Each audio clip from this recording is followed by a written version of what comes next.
9 o'clock free for all Friday. Everybody's got an opinion. Brian, you've got opinions. No, I don't. I have no opinions. That's right. Keep it to yourself if you have one. Dr. Alvin Jackson.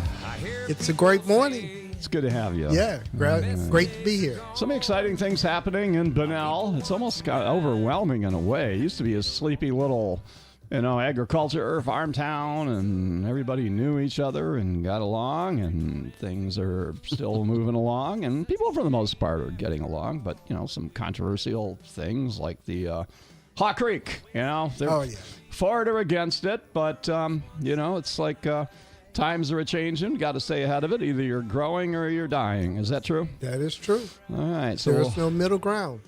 Talk a little about that. Speaking of, I was really disappointed to see Boston Whaler pulling out of Flagler 300 jobs. I know how hard we have to work to get 300 jobs, and all of a sudden go, we're leaving. And I certainly hope, I've heard from many people in the community saying, I hope to God somebody here is representing the county going to Brunswick, and saying, hey, guys, come on. We've put a lot into this, and we have an investment in you, and to just kind of say we're pulling out in the middle of the night, so to speak. I think, I hope there's some conversation with that. I don't know. Have you heard it? Has anybody? The Chamber of Commerce, the Economic Development people? Is anybody doing anything? I don't know. It's interesting, though. It's like, in a way, you think, I don't know, what responsibility does a company have to stay if they have, their strategy is that they need to leave. Like, in a way, I kind of think, who are we to say, no, that's actually, you should go against your company's interests. And, I don't know any details. Well, it's part of negotiating, because free market, right? Well, capitalists. Yeah. Well, they're going to Edgewater, so yeah, so Edgewater is probably happy. They're probably picking up and growing at our expense, and so I think there's room for conversation to be had. Anyway, I feel bad for the people that we were so excited with Boston Whaler, now been getting the pink slip, and so anyway, but I hope, like I say, our county officials and economic development people who get paid money to work on these kind of things and hope they have a good response from it. It's Delegation Day today, and Alvin, you're going to be a part of that, representing the city of Bunnell, right? Yes, myself and the mayor will attend that meeting. We have two items that we want to keep before the legislature, and that is completing the restoration of the historic city, Coquina City Hall. And the second item is that, once again, just trying to find funding to redo the 24 miles of road within Bunnell, which is about $25 million. Okay. So the Coquina preservation, how much is that? We need additional to complete it, about $2.1 million. Okay. We've spent over $1 million already. Well, our state representative, Sam Greco, on the line. Did you hear Alvin Jackson's request, Sam? I did. Approved. No, definitely very happy to talk with Dr. Jackson about that, and I think we'll hear more about it later today, so looking forward to that as well. But certainly look forward to digging into those projects and seeing how we can best support from Tallahassee. A little civics lesson for us here. Explain. We talk about that's Delegation Day here, and it is a big deal. And so, Sam, from your perspective, explain to everybody what is Delegation Day and why is it important here in Flagler County? Right. So this is something that happens in every 67 counties in Florida. And so for my district, in District 19, we have two of them. We have one here, one in St. John's. And in both of those meetings, the entire county legislative delegation attends. That's every Florida House member and Florida senator who has any part of those counties in their district is part of that delegation. So Flagler is pretty easy. It's me and Senator Leek. So it'll be the two of us. And it's an opportunity for local government, community organizations, concerned citizens, and really anybody who wants to have an opportunity to present an issue to us, to come and talk to us, right before we start to head into this next legislative session, which is right around the corner. Our first week of committee hearings is the week of October 6th, so the week after next. So it's a really important opportunity and a great opportunity right before that process starts for us to hear from every stakeholder, everybody who's got an interest in what we're about to do and is looking for some help from Tallahassee, whether that's financial help or whether that's a policy change that might make their operations run better.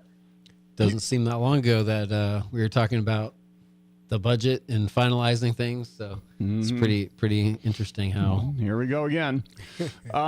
So, do you have a heads up on who's coming to speak to you and Senator Leak today? Yes. So we do know ahead of time who's going to be speaking.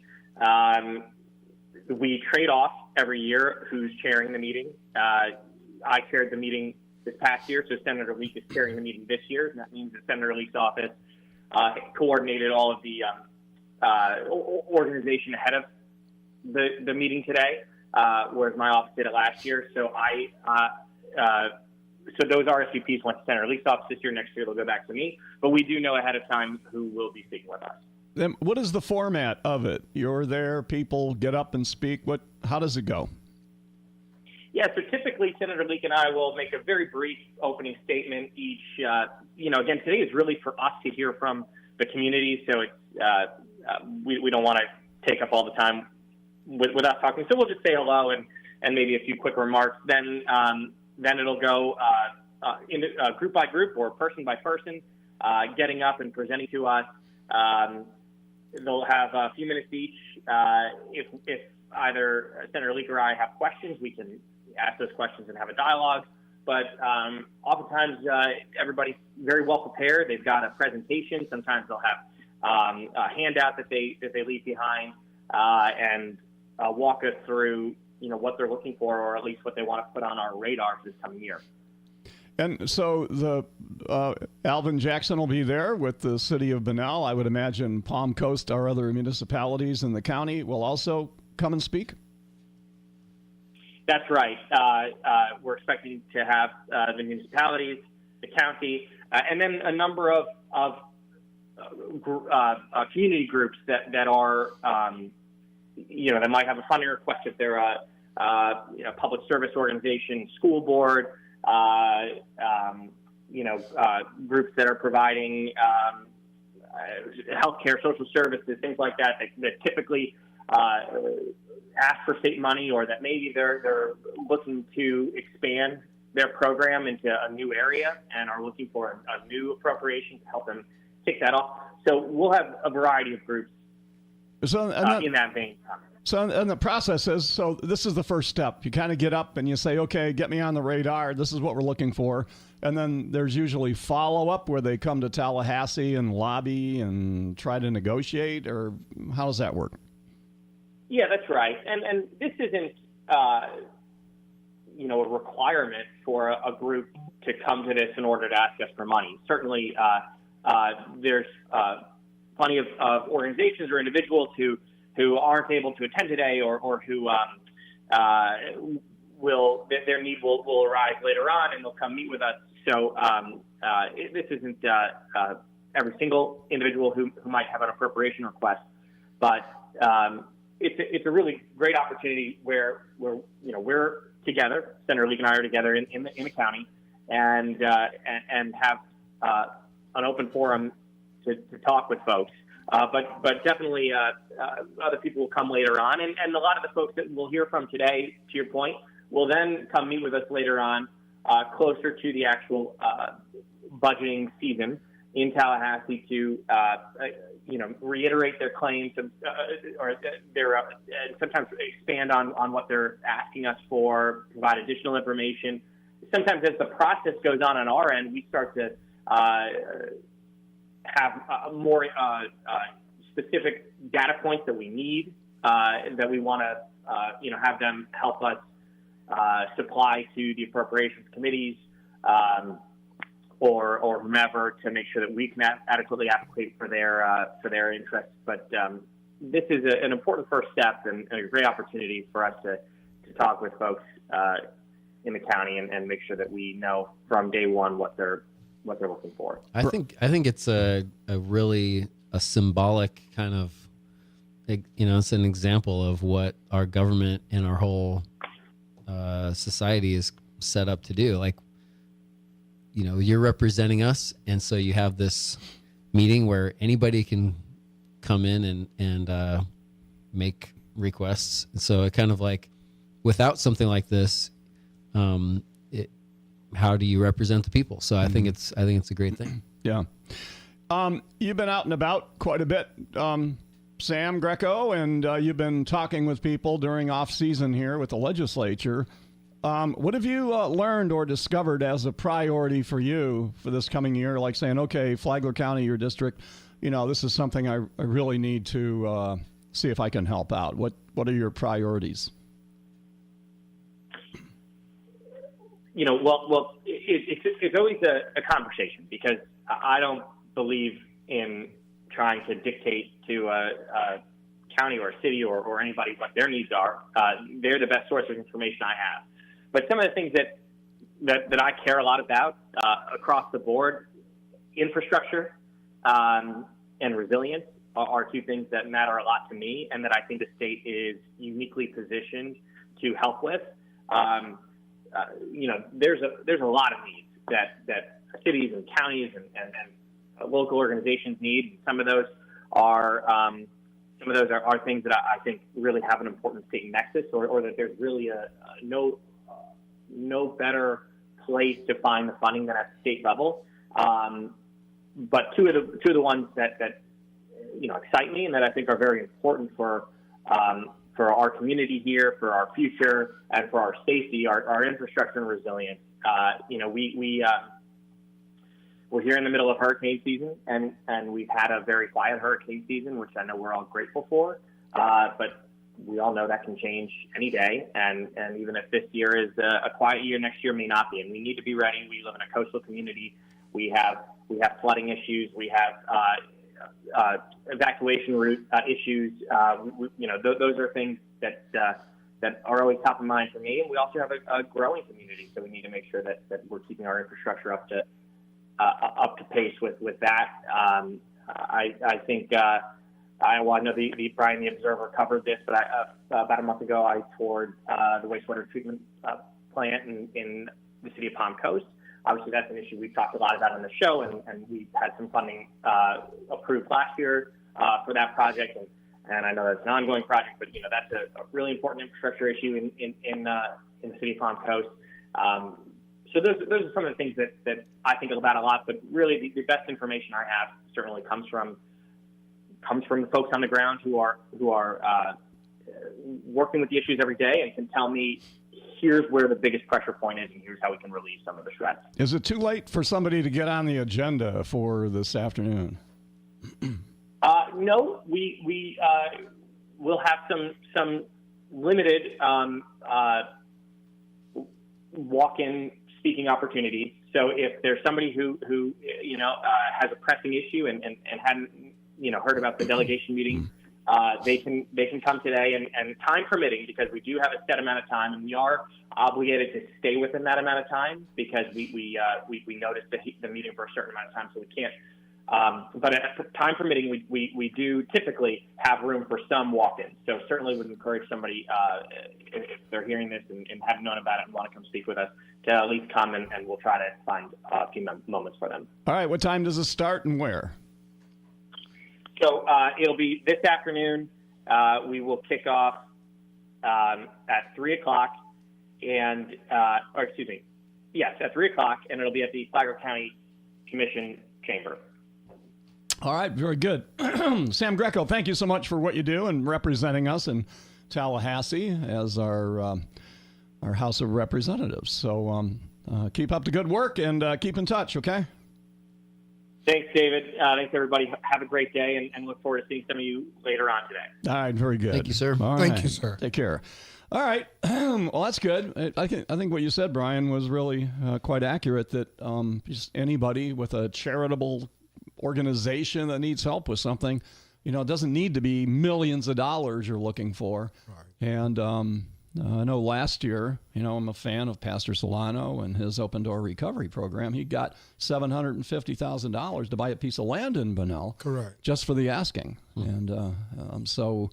And he's progressing with that. Yes, he is. Yeah, yep. That's pretty cool.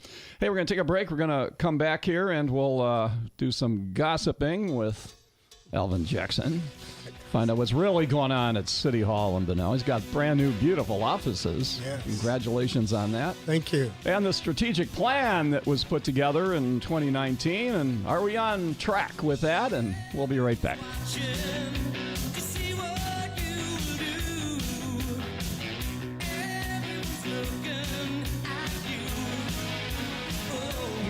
Yourself website isn't cutting it, champ. PalmcoastWebsites.com builds you a pro site in 14 days or less. Guaranteed. Don't love it? Don't pay. PalmcoastWebsites.com, because your website shouldn't look like it was built on dial-up. PalmcoastWebsites.com. So you're going to be buying some paint? Come and buy it from us. We're having a 20% off sale on all Benjamin Moore premium paints. Benjamin Moore. Hurry in. Sale ends September 30th. Corner of Old Kings and Utility Drive. Palm Coast. Locals know where locals go. NFL football is back, and it's at Johnny D's. Every single game. Happy hour 11 a.m. to 7 p.m. every day, and $4 shot specials on game days. Johnny D's Beach Bar and Grill. We're waiting for you. 926 Free for All Friday. Alvin Jackson and the Dr. Alvin Jackson. Guy of a lot of different talents. Look at it. He can dance. I always say the best dressed man in Flagler County. Looking sharp today. And so good to have you in the studio. I know you got a busy day. Appreciate Great your to be time. here, as always. It's exciting times. Yeah, it's a time to catch up on that. Okay, so strategic plan, Bunnell mostly, a lot of times, kind of off the radar. The whole Haw Creek development really put it front and center. And so give us an update on where are we with that? Because a lot of people have just heard a little bit about it, and where are we? So give us an overview. What is the and it's called what's the reserve or something? Yeah, OHawk at the reserve. Okay, go ahead. Tell us about it. Yeah, so it was approved 3-2 by the commission on last week, and that was the future land use and the PUD. And so now the developer will go to work.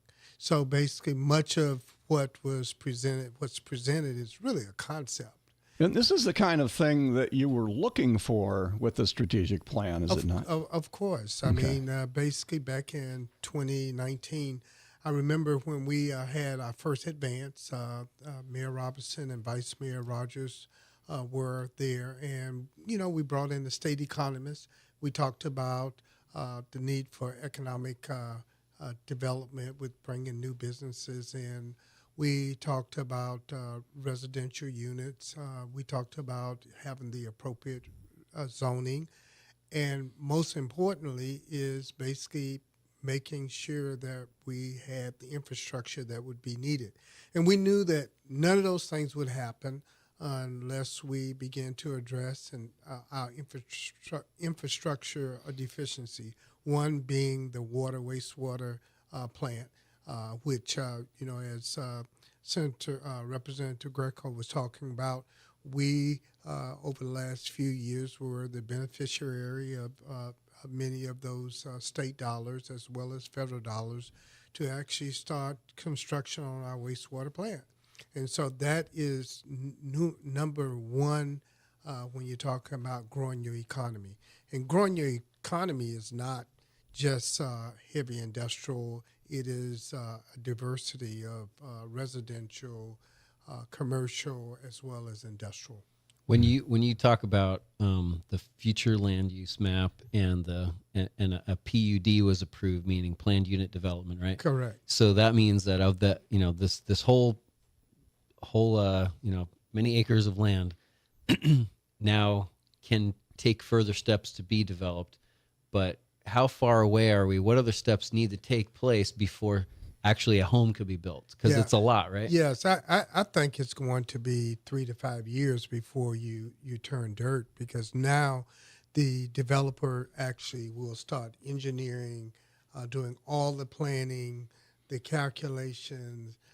They will, there was estimates about the wetlands and the stormwater. Now all of that will actually be what I call finalized into real numbers. So what happens if they do a lot of engineering and they realize, there's the wetlands are harder to handle than we thought, or because they haven't actually done the science on it, it's just kind of the concept. Correct. What happens if they go through all that and they they probably did some preliminary to know that it's possible. They actually, before a major development like that move forward, they do make the investment in doing their due diligence.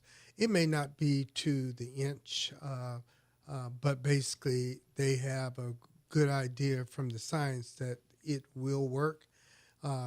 Whether or not they would be able to put in 6,100 homes or less, that is where now you drill down to the real numbers and the real science. And we do see a lot where 6,100 homes are approved and it's the absolute max. When you go and do all the engineering, you realize we can only actually do 3,000 or 4,000 or 5,000, and at that point, correct. And all those things come before public again, at least a lot of them. Well, what comes before the public? Well, I guess nothing. Okay. Yeah, basically now we're at the permitting, not only with the city of Bunnell, but with the state agencies, DOT, St. John's Water Management, and now there are perimeters that they have to basically construct or design for in order to get permitted. So in the PUD, there's X number of acres that can be, there's X number of units and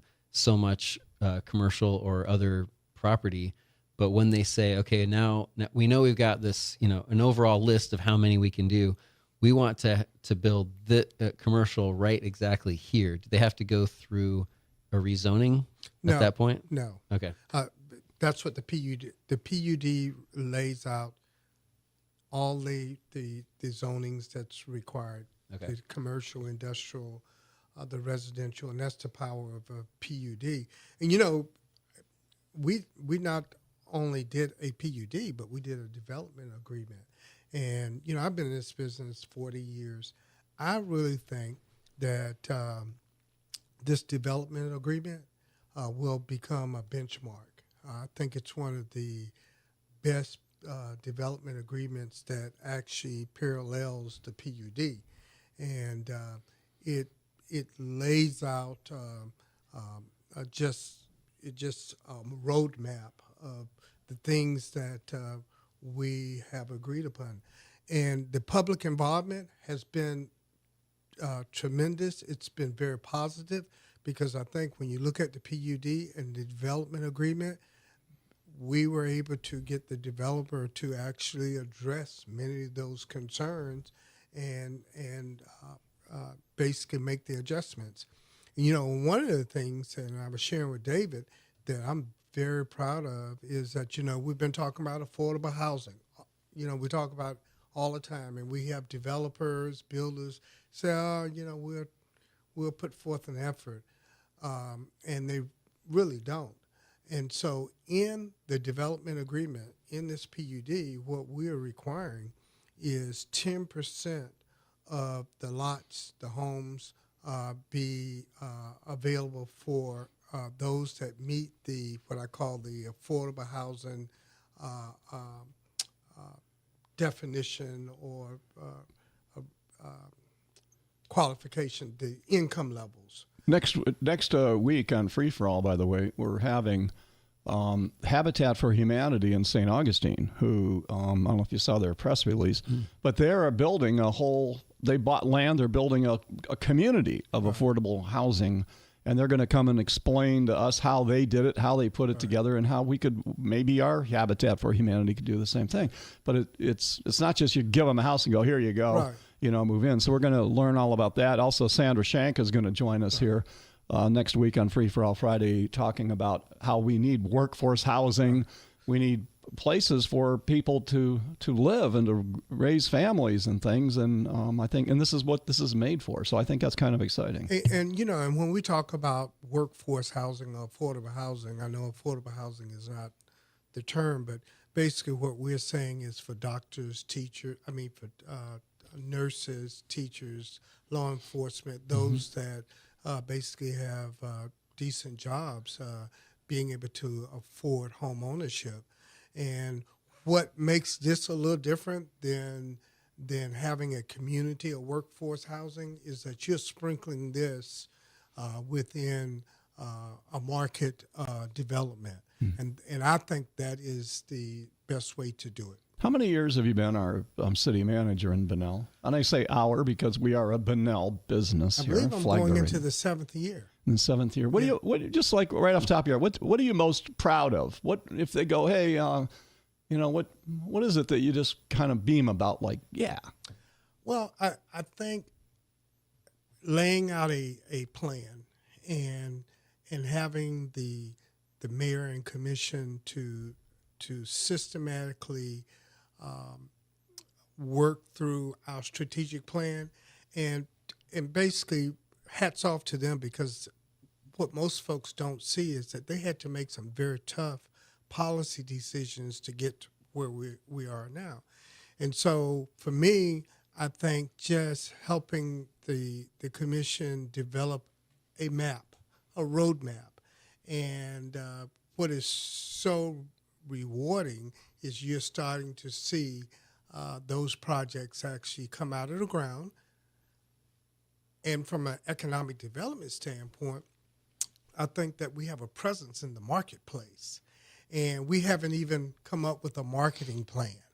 And so now the marketplace, the world, basically sees that Bunnell has positioned itself from the standpoint of infrastructure, policy, incentives, so that we could grow, as I always say, grow a garden and not a weed patch. And that's what I call deliberate economic development growth.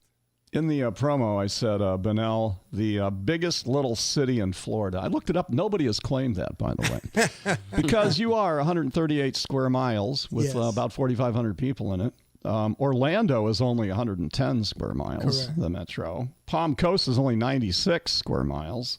Daytona Beach, only 68 square miles. Jacksonville, the big mama, with 874, and they're about 1 million population. So Bunnell is the biggest little city in Florida. It is. And that's why we think it's so important to diversify our community and basically have sufficient residential, sufficient commercial, sufficient industrial development, because a balanced economic community is a successful one. All right. We're going to check in with Staly, our Sheriff Rick Staly, in just a little bit here. But what's on the books right now? What's on the horizon? What's cooking out there for the city of Bunnell that you're working on that nobody knows about? Well, as I indicated, folks are knocking on our doors. We're getting other residential developers. We're getting companies that's knocking on our doors. And, basically Monday night is we will have a rezoning that I would think all the world is kind of looking at, because that really, if it's approved, it gets us in the game as it relates to economic development. And David, if you remember, when you gave me a call when St. John's turned down the inland port, and basically as I pursued that inland port and talked to individuals, and their principals came looking. One of the challenges is that we had no land. And so what is actually on the agenda for Monday night, the rezoning, is a portion of that is an inland port. Oh, good. Yeah. Because I remember I heard that, and then I called you, and you Right. go, "I'm calling them right now." I go, Right. "Well, here's the name and the number," Right. and you did. Yeah. Oh, And- good. You should get some commission on this. So. Yeah.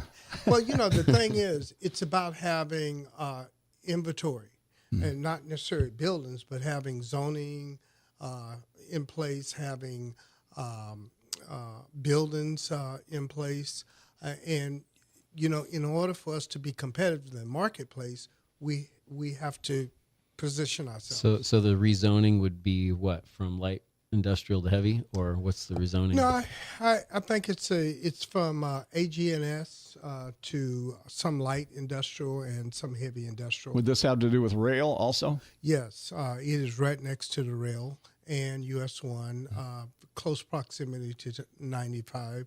And when you talk about location,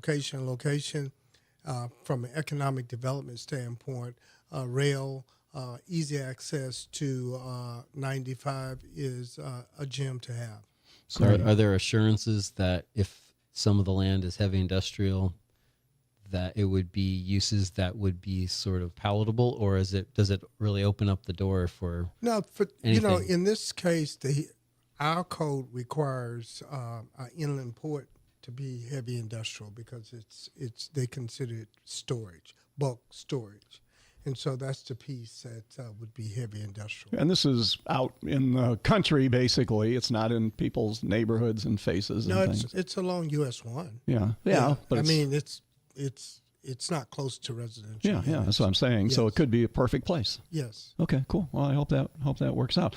Hey, we're going to take a break, and we'll be back here. Going to check in with Sheriff Rick Staley. These e-bike things, I actually almost killed a kid on an e-bike. Looked left, looked right, looked left, looked right, pulled out, bam, 40 miles an hour going across the crosswalk, and swerved out into Palm Coast Parkway, and I was like, I cannot believe that this is happening. We'll be right back after this. No matter what time you Craig Flagler Palms Funeral Home and Flagler Memorial Gardens. When you call, you'll talk to a real person on the phone. Every loved one is treated as a special person, cherished by family and friends. Hundreds of families each year choose CFP. Learn more about all their services at DignityMemorial.com. Tired of waiting for your home to sell? Evolve Property Group is not your average real estate company, specializing in property management and real estate investors, navigating complex sales transactions, short sales, foreclosures, managing tenants, rent collection, even evictions. Visit evolvepg.co. evolvepg.co. Airlines have just reduced their prices even more. Book 30 days in advance and save big. Want the absolute lowest prices on your airline tickets? Then call the Low Cost Airlines Travel Hotline right now for prices so low we can't publish them anywhere.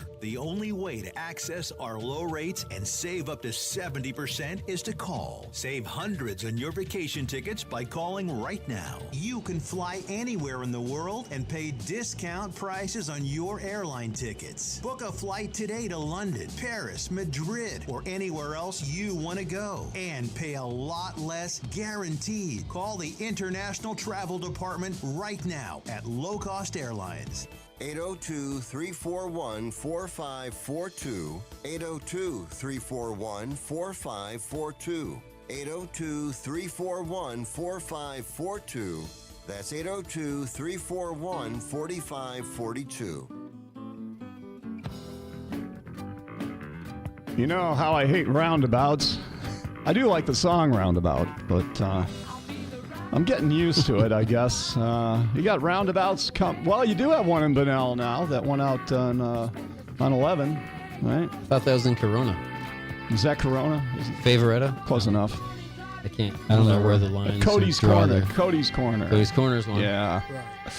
All right. Anyway, we're checking in with our Sheriff Rick Staly here. Roundabouts.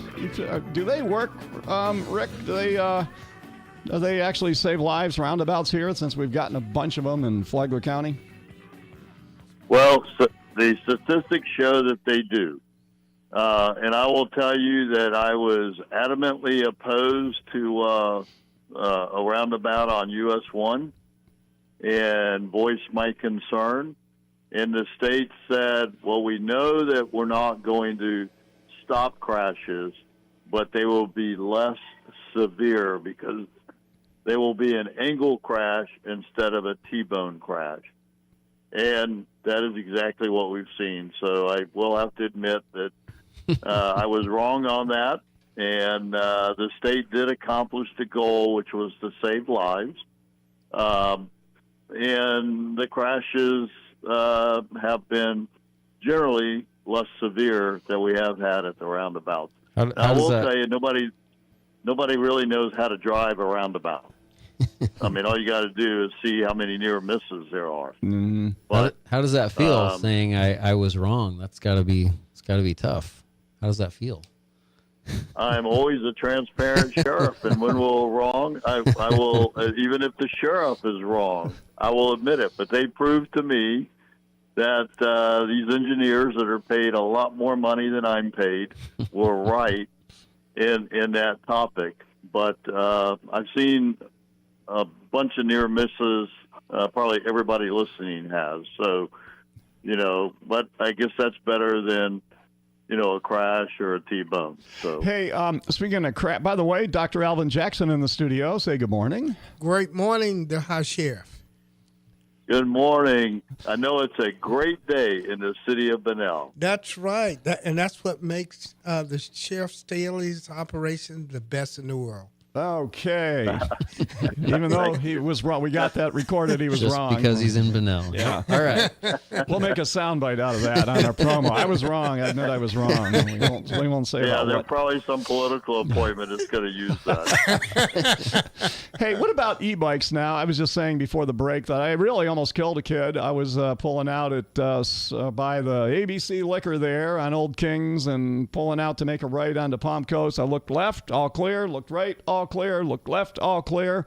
Pulled out, and at 35 miles an hour, at least, real fast, zooming on the sidewalk or the crosswalk, right in front of me. And the kid swerves out into Palm Coast Parkway and looks at me like, "Hey, I should be paying more attention." And I honestly don't know what else I could have done. It was just like, wow, in a second, literally. So, and I see Palm Coast. All right, they're trying to change the ordinance to it.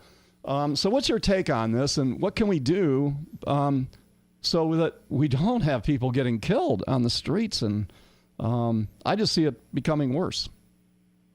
Well, first, David, I want to clarify. Did you say you were pulling out of the ABC liquor store? No, it was the. I caught that as well. It was it was Wendy's.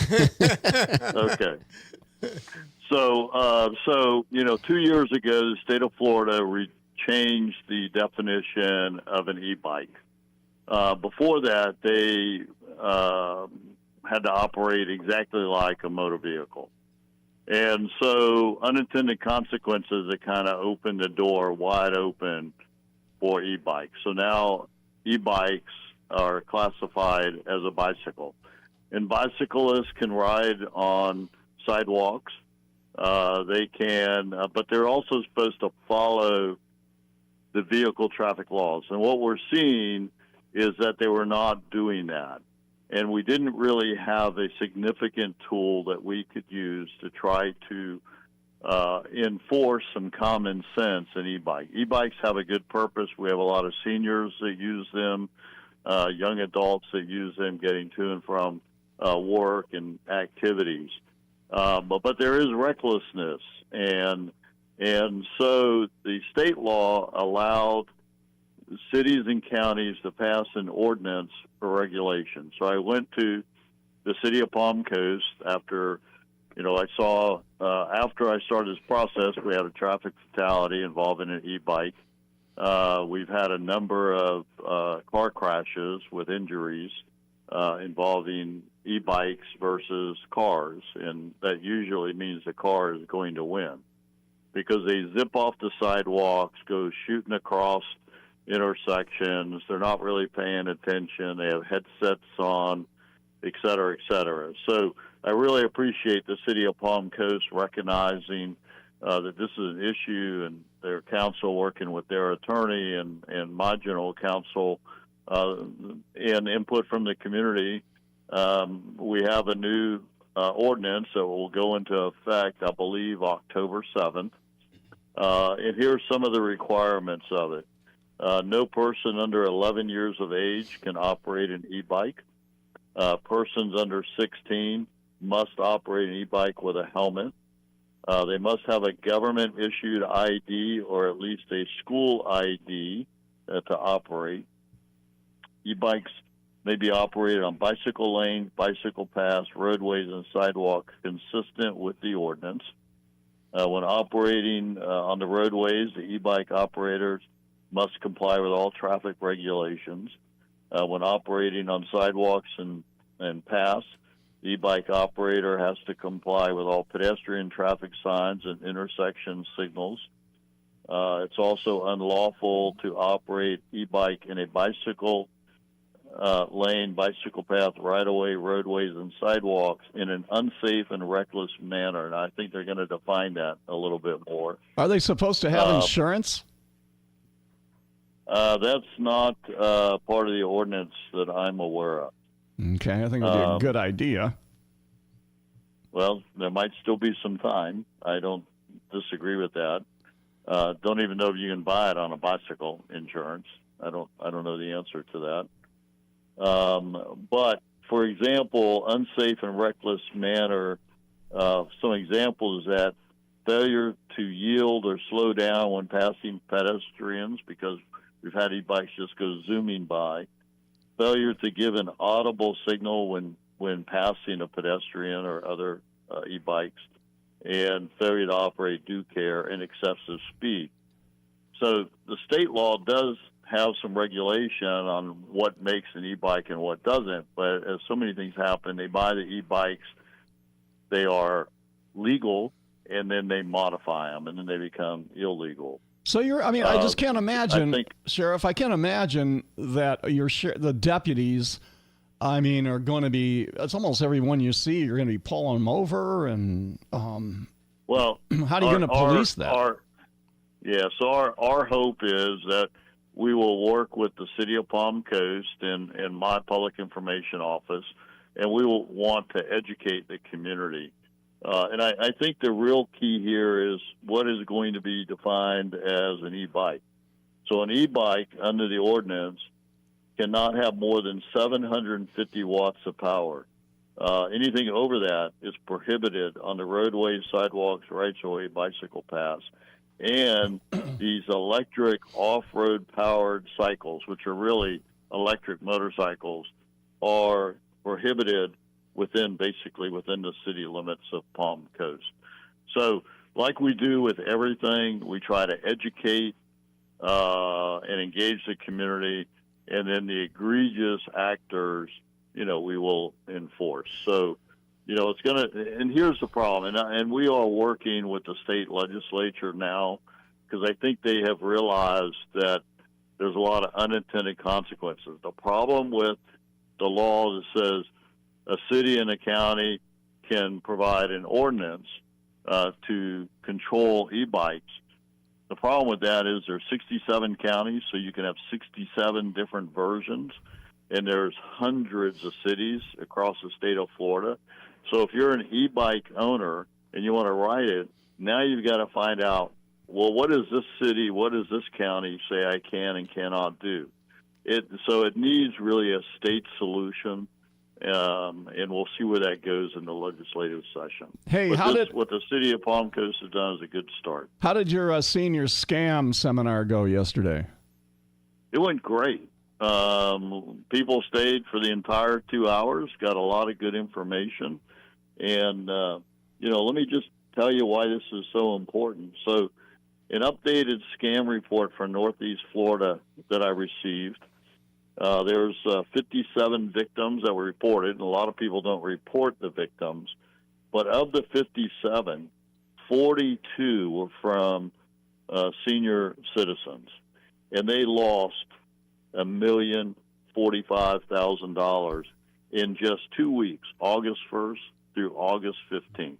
That's why it's so important that our seniors become knowledgeable and aware so they can prevent these bad actors preying on them. What was and I'll tell you one of the biggest scams. I'm sorry, what was that? What was the geographical territory of those numbers? Northeast Florida. Okay. So, and the biggest scam that was used was what we call the law enforcement scam, which can come in various ways, but typically it is you get a phone call, I'm so-and-so from the sheriff's office, and sometimes they even have a real name that is a legitimate law enforcement officer for that agency, and you have a warrant for your arrest.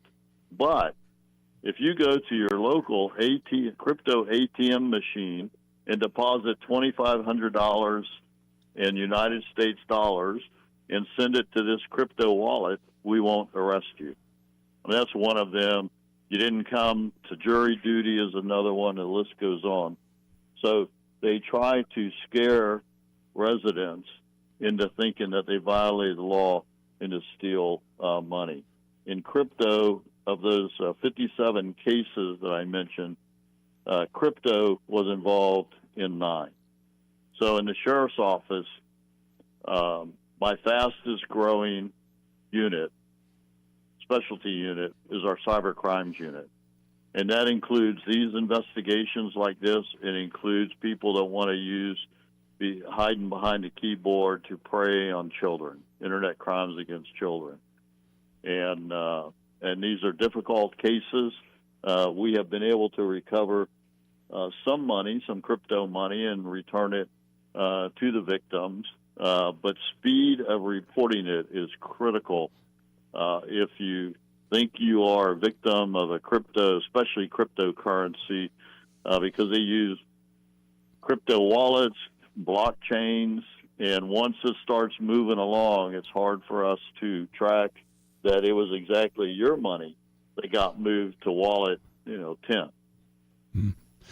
All right. Well, hey, a lot. We got to get you back on Free for All because I want to talk about other things and high-speed pursuits, tragic ending here. I think it was yesterday. And, you see on TV, I watched the high-speed pursuits with they used to have a camera crew following. Now they just use the cameras on the cars and the body cams and just edit it and make a TV show out of it. So, but is a high speed pursuit, you're like, oh my God, like if they just would stop chasing the guy, he would slow down and maybe not kill somebody going through an intersection. That's got to be a tough decision.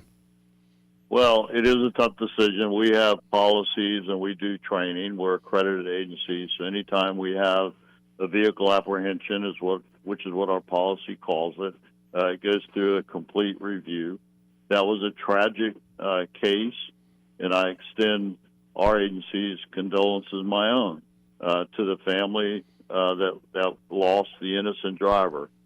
But let's not forget, it was this dirtbag's decision that caused this fatal crash.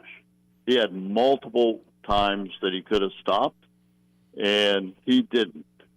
And these guys were out of South Florida, Miami, but it's under FHP has done a great job investigating the crash. The driver's already been charged with felony murder, and St. Johns County has charged them. We've charged them. We understand they're being investigated in Orlando. But I have ordered a complete top-to-bottom review on how our agency handled this and how we responded in the decision-making process. Our motto is, an honor to serve, a duty to protect. And unfortunately, 2 days ago, the protection, because of the actions of the fleeing driver, cost a life. And so we're going to review it and go from there. I'm hoping that once the Highway Patrol is done with their investigation, that they will actually be indicted, everyone in that car, for first-degree murder because they were committing multiple felonies when a death occurred. And, that qualifies under the statute. Prosecutor has to make that decision. But I'm glad that FHP has already charged the driver with felony murder. Tragic case. Yeah. Hey, we got to go. Hey, football tonight, by the way. Seabreeze at Matanzas. Home game. We'll be carrying that one live. Rick Staley, be safe out there. Thanks to you and all the men and women of the Flagler County Sheriff's Department. Thank you, David. All right. Thanks, Sheriff. Yep. Hey, also, the Friends of A1A Coastal Cleanup is tomorrow. Go out there. You can, join a Coastal Cleanup at visit scenica1a.org for details on where to go, where to meet, and do all that. And football, Friday Night Lights. We love that. Alvin Jackson, City Manager. Bunnell, final comments, words of wisdom. Once again, thank you for having us on to actually share the great things that's happening in Bunnell. It's exciting times here. Mm-hmm. It sure is. Yes. You're not going to retire on us, are you? Oh, no. Never. All right. Not never, but not today. All right. Good enough. Brian McMillan, Palm Coast Observer. Yeah, I just want to say thanks to Dr. Jackson, Rick Staley, Sam Greco, everybody who it's really just a whole collection of community service that makes the place such a great place to live. So Thanks for what you do, David. All right. Hey, we're happy to do it. Rich Carroll, Mike Licio, play-by-play in the press box tonight at Matanzas. Check it out, 7 o'clock game time here, WNZF Facebook page, streaming worldwide. Have a good one. Be safe. Be kind.